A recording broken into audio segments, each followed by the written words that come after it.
Designers need to become business-minded. If we don't, we will become irrelevant. 8 years of pattern recognition, of hiring designers, suggests to me that this is not obvious to us yet, and it really, really, really should be. Our survival, our industry's survival, the design industry's survival, depends on us understanding this concept. Michael Beirut is a hero in these parts. I mean, AIGA, this is Michael Beirut is what it's all about, right? He's a design savant. For many decades, he's designed work for the New York Times, MIT Media Lab, the Billboard magazine, for Hillary Clinton's campaign. He's renowned. And his work captures the imagination. And this past year, he puts out this book. And it's a really good book. Has anyone here read How To? Great, a few hands go up. It's a really good book, you should get it. But here's this renowned, amazing designer who picks a really peculiar title for his book. How to use graphic design to sell things, explain things, make things look better, make people laugh, make people cry, and every once in a while change the world. That's the title of his book. I love the title of the book.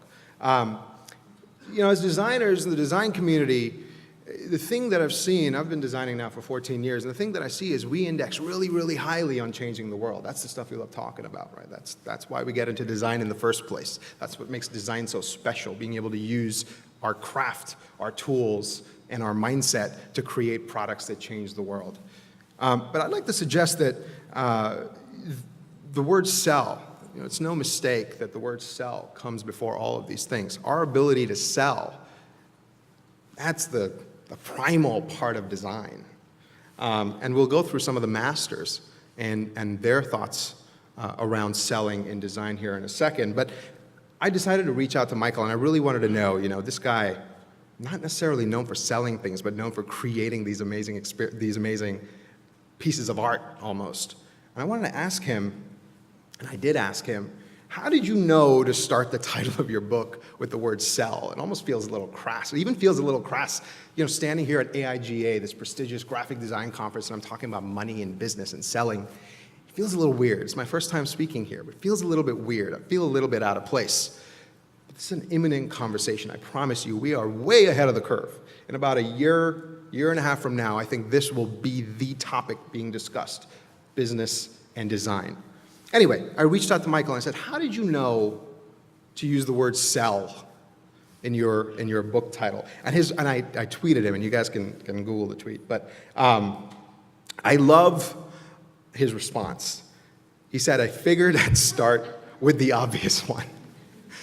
It's not obvious. It's just not obvious. But of course, to him, he's been doing it for so long, he's a master. It is obvious. With experience, it becomes obvious. That takes time. It's not something we're taught in schools. It's definitely not something we celebrate at work. We don't celebrate talking about business. We celebrate all the other stuff around design, the making people laugh and the feelings and the changing the world.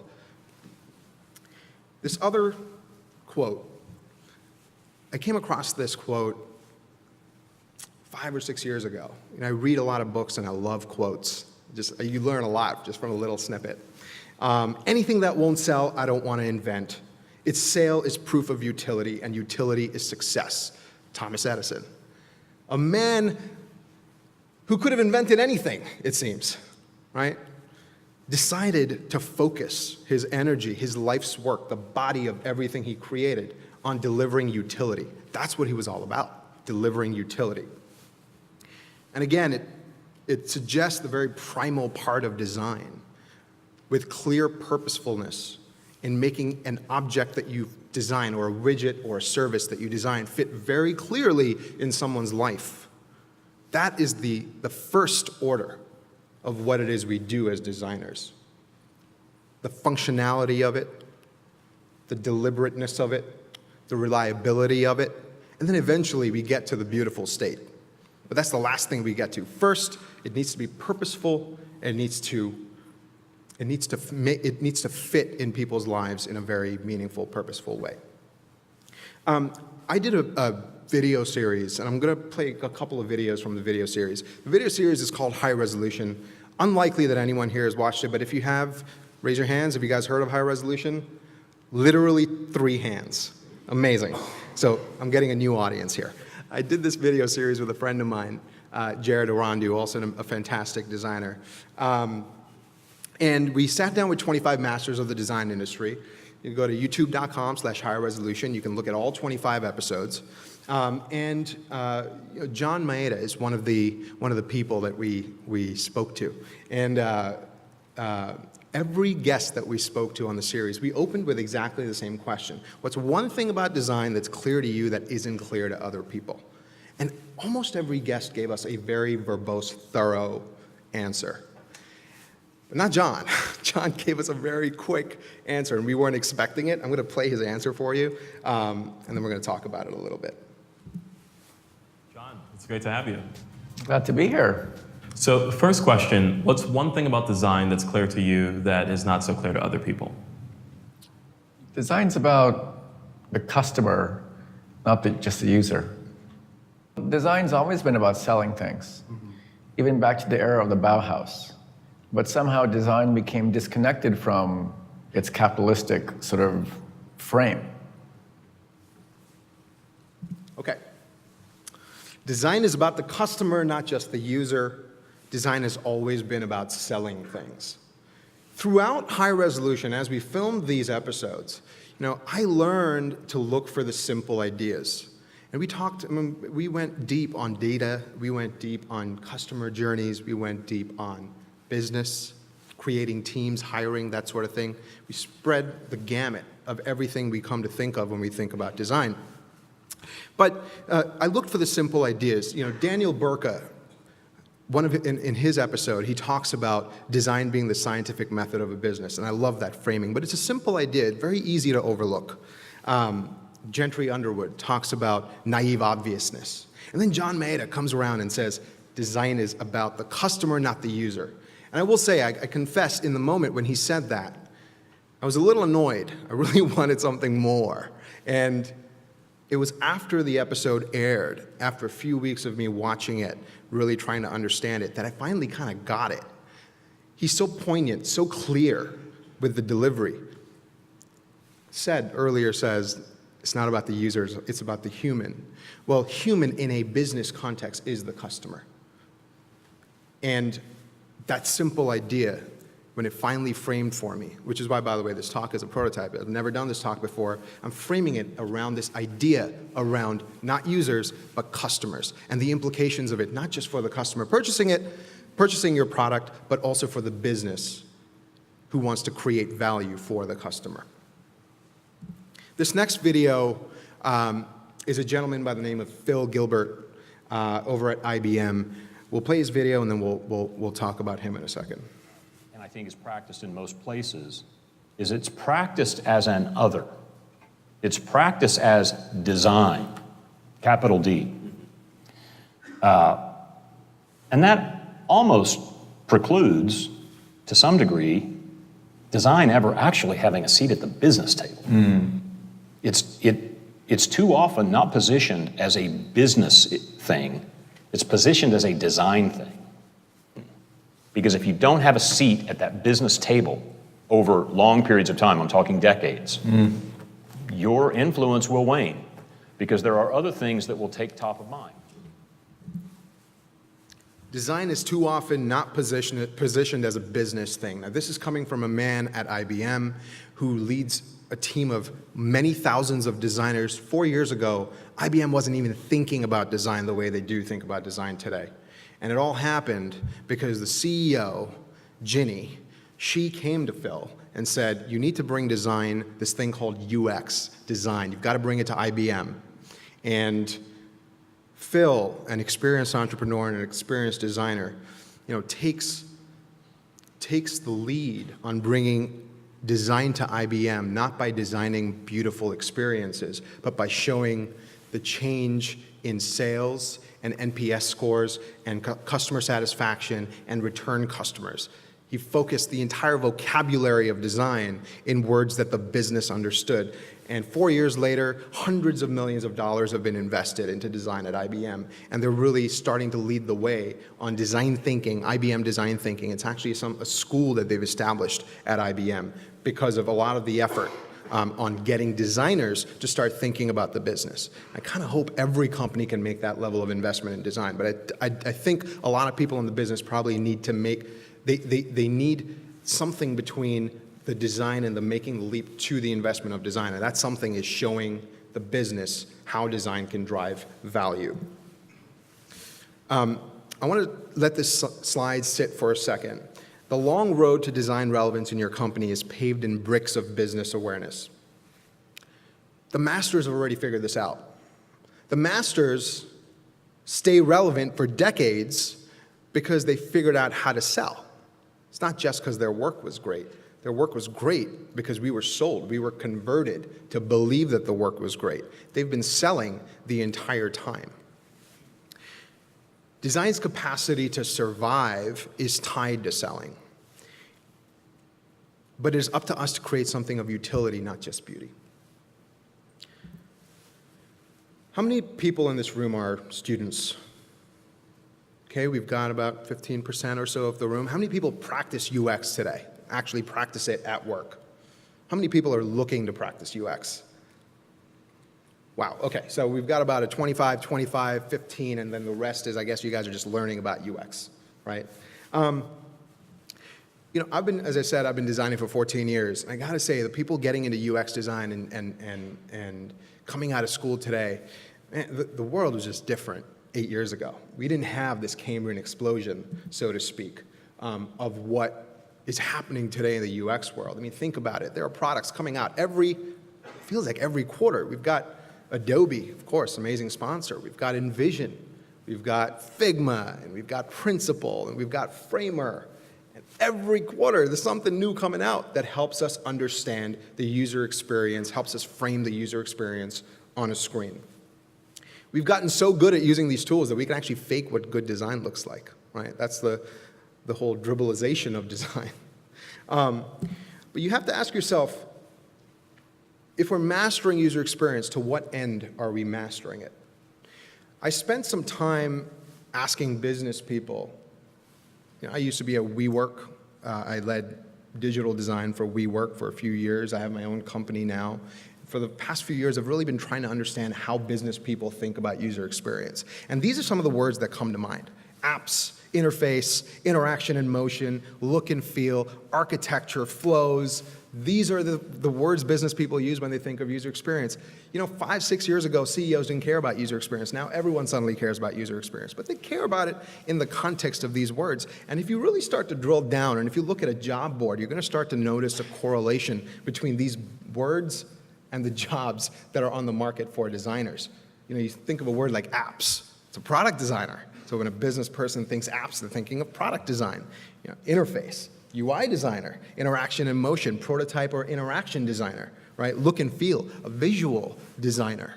Architecture and flows, information architect, right? Our roles have been designed and fragmented to the words that business people tend to use when they think about user experience design. And all of these roles converge into one thing, one outcome, to create a widget, the best possible widget that you can. I'm a user experience designer, and I think creating widgets with user experience design mindsets, using every aspect of what user experience designers do, from the research to the copywriting, the microcopy, the information architecture, and the visual design, all of it matters. All of that matters. But you have to ask yourself, to what end? Certainly can't be just about creating the widget. That can't be the terminus. And as I started putting this presentation together, something became really clear to me. The word user seems like a few layers abstracted from what actually matters, which is the customer. The customer is how businesses think about human beings. When you think of a user, you're thinking about someone using your product, but there's an entirely different set of preconditions that lead to someone deciding to download or buy your product. That's the human aspect of it. That's where the real innovation needs to happen, and that's the big opportunity for design. And it's just become clear to me that all of these roles that we've fragmented away from what design is has caused us to layer away, to abstract away the human being behind it. Because when I'm a motion designer, I'm thinking about motion. I'm not thinking about the customer. When I'm thinking about flows, I'm thinking about flows. I'm not thinking about the customer. And so I think the real problem is that specialized roles in design are a roadblock to business progress, and roadblocks will always be diminished to near irrelevance. Jared Spool has a great article where he talks about the role of or the binary working relationship between specialized designers and generalized designers, where specialized designers are almost always either overutilized and overworked or underutilized.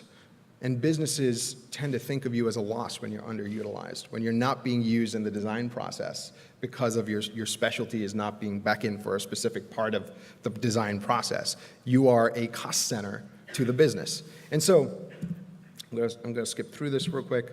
And so what we want to impose on you is that generalized design skills.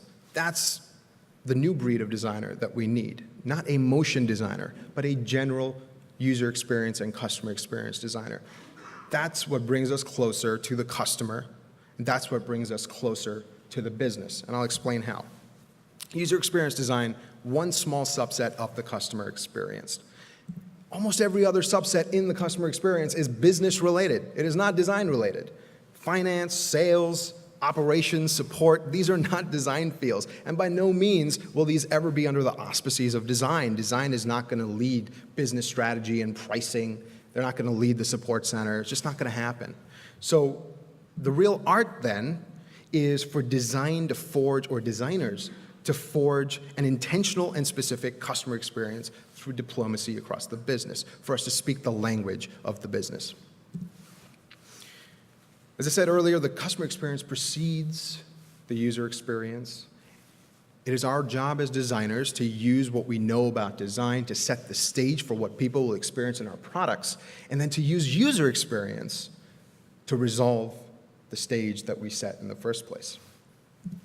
Some of the words that business people use when they think about the customer: value created, value transferred, pricing, margins, time, conversions. This is the vocabulary we should be designing in. These are the words we should be using inside of companies. If you want businesses to care and invest in design, these are the words they care about.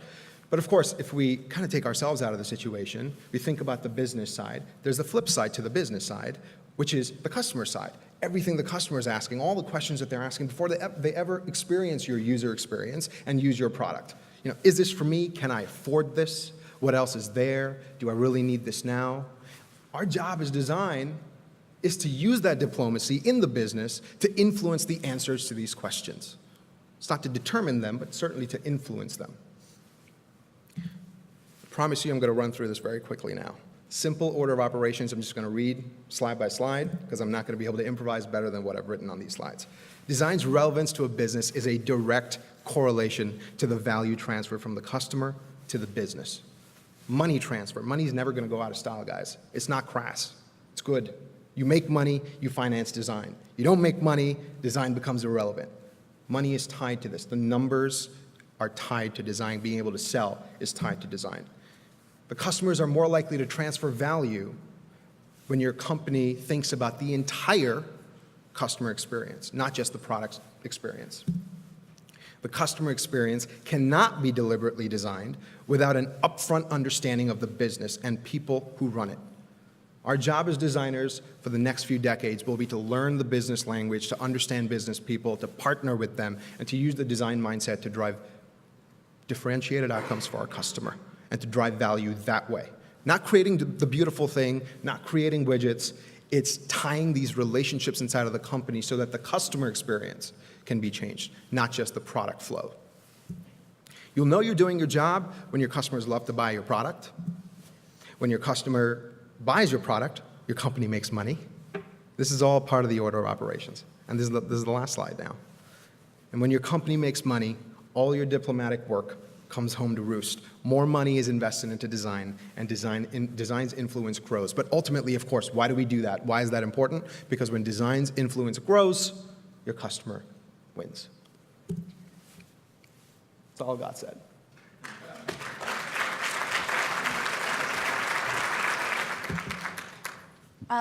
So what do you do if your design team is thinking that way, but your sort of business side of the business or the company that you work for doesn't understand that value? I know it sounds really fucked up, but like, No, sorry, but like, do you know what I mean? Like, they don't get why we think that's important to know the customer in that way. Yeah, I have two pieces of bad news. The first We is gotta it go. doesn't matter. Okay. The first piece is it doesn't matter that the business does not know that. Of course the business does not know that. The designers don't know that. And that's the second piece of bad news. And if the designers do know that, there's a really simple way of showing the business reliably that design's value is to the business, not just to create widgets, which is being able to drive numbers. There are very simple ways to show that you can tie your widget outcome to a numbers outcome on the business side. It requires that we reach across the aisle and that we talk to people on the business side. Otherwise, they don't know what we do. It's a lot simpler than you think, but it also doesn't matter. The business people don't care.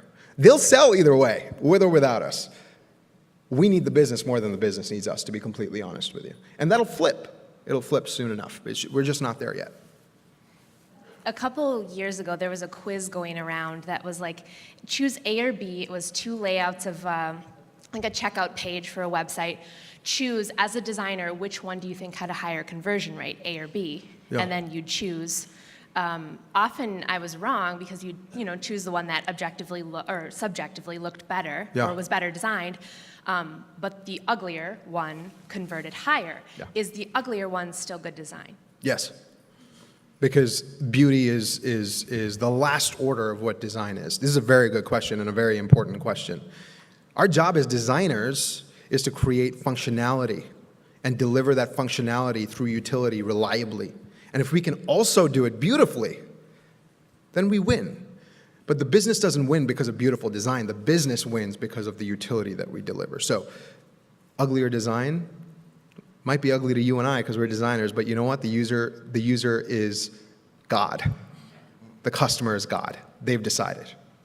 Hi, I'm seeing a huge upswing with especially large corporation, Fortune 500 companies that they really hone in on a specialized, either your interaction design or your motion or your visual, and they're very specific on that.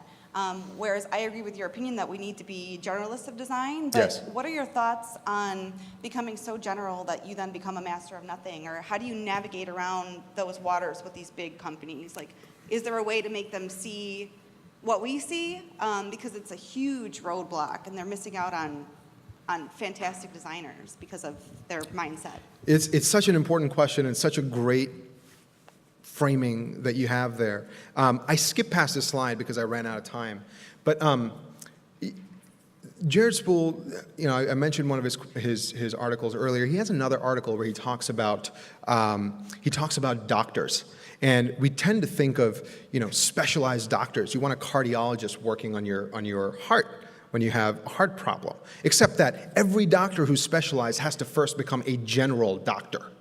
You study general medicine before you pick your specialty. I worry that designers aren't doing that. I worry that designers are picking their specialty too soon without understanding the gamut and spectrum of what it is their job is and what actual tools and skills they need to perform their role as a single, general, purposeful designer on a team. And businesses don't know that. Businesses don't know that they need a general designer. They're sheep, I hate to say. They're sheep. The design mature companies understand this. When you're in a design mature company, you can afford to hire specialists because there's so much good work happening at the specialized level. When you start to think of tech companies like Google and Facebook, they need the specialists, right? But 99.9% of companies out there, they don't fall into that category. We need to stop telling ourselves this lie that being a specialist makes us more useful in the market.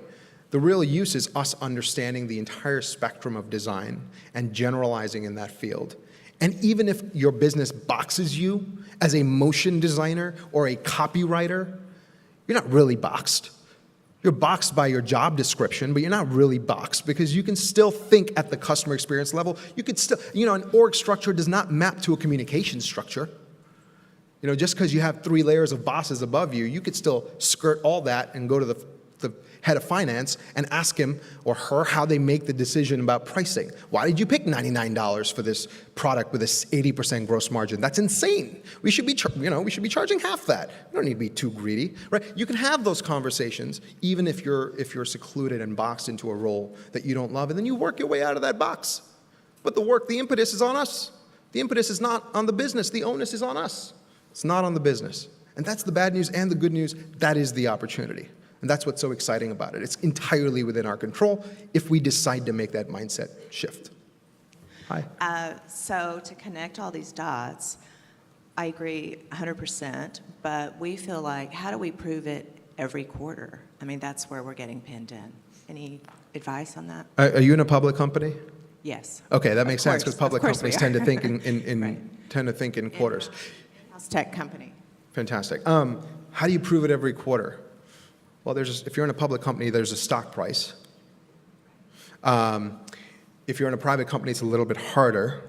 But I don't think you need to play the quarters game, to be honest with you. We don't want to. Absolutely. I don't think you need to. Even business has to operate on a quarterly schedule. I mean, you guys know this. Every year, businesses do 4 earnings calls. It happens at the end of every single quarter. And if you miss your sales margins and you miss the sales numbers, your stock drops, and the inverse is also true. So, what Phil Gilbert said, design having a seat at the business table is a decades-long game.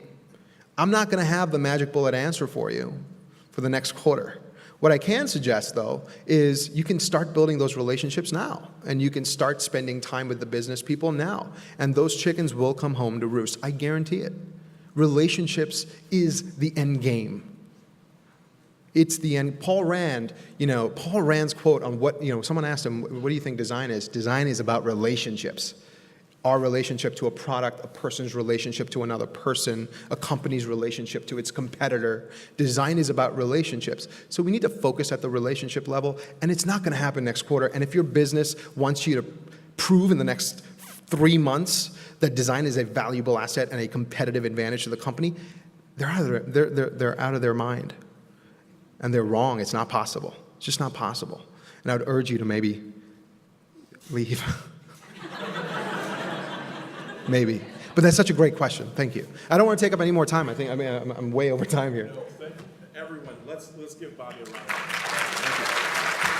Thank you.